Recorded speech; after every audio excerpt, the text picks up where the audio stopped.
নমস্কার বন্ধুরা, সবাই কেমন আছেন? আশা করি সবাই খুব ভালো আছেন আর আমিও খুব ভালো আছি। চলে এলাম একটি নতুন ভিডিও নিয়ে। তো দেখো, সকাল সকাল এখানে আমরা চা খেতে বসে গেছি। আর এই যে মাম্মা হরলিক্স খাচ্ছে, আর আমার ভাই এসছে, এই যে বাবা জেঠি সবাই মিলে একসাথে বসে চা খাচ্ছি। এইদিকে দেখো, সেদিন আমার বড় বাড়িতে ছিল, ওর একটু পেটটা গরম হয়েছিল বলে ও এখানে ভুসি আর বাতাসা জল করে খাচ্ছে। তো তারপরে রেডি সেডি হয়ে চা টিফিন খেয়ে বেরিয়ে পড়লাম অস্মিকে নিয়ে। আজকে অস্মিকে স্কুলে পাঠায়নি, ওর একটু শরীরটা খারাপ বলতে ওর ঘাড়ের কাছে একটা কেউ স্কুলে বা কোথাও জানি না কীভাবে খামচে নিচে না কি করেছে, তো একটু ইনফেকশন মতো হয়ে গেছিলো। তো ওই জন্য ওকে নিয়ে একটু ডাক্তারখানায় যাচ্ছে, আর ওরকম বাজার করে নিয়ে একবারে বাড়ি ফিরবো।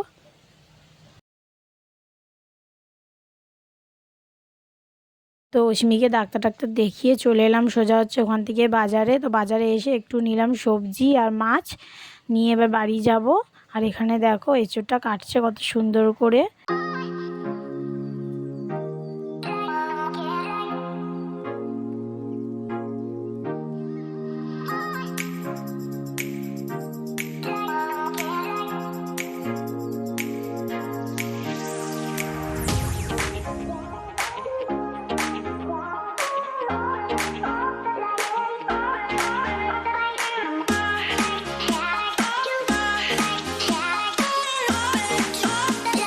তো তারপরে বাজার টাজার করে বাড়ি চলে এলাম। তো দেখো, একটু মাছ নিয়েছিলাম, লটিয়া মাছ, ওটারই আজকের তরকারি করব আর একটু কলমি শাক ভাজা করব।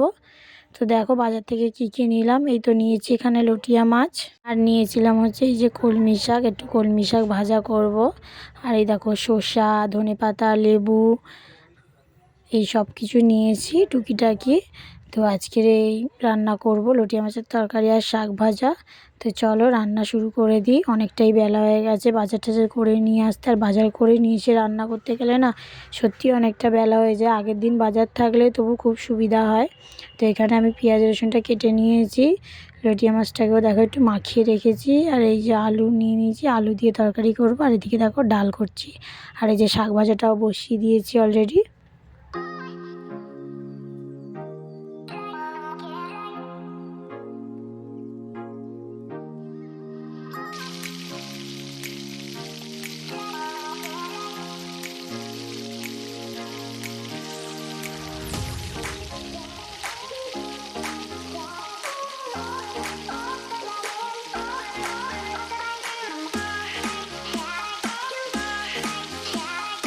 এখানে দেখো লটিয়া মাছের তরকারি কমপ্লিট হয়ে গেছে, আর ওদিকে শাক ভাজা ডালও হয়ে গেছে। তো আজকের ভিডিওটা এখানেই শেষ করলাম। সবাই সুস্থ থাকবেন, ভালো থাকবেন।